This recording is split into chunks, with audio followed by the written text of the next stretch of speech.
কবি নজরুল ইসলামের একটা কথা ছিল কিংবা একটা লেখা এরকম ছিল, আমি জানি চিরজীবন আমাকে কাঁদতে হবে, কারণ আমি যে তোমাকে চেয়েছি।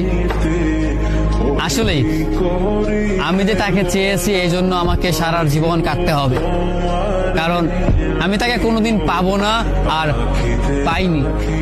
পাইনি বলেই আমার কান্না করতে হয়।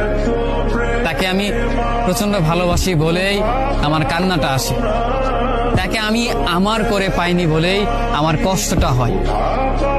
কবি নজরুল ইসলামের লেখাটা খুব দারুণ ছিল। আসলেই তাকে পাইনি বলে আমাকে সারা জীবন কান্না করতে হবে।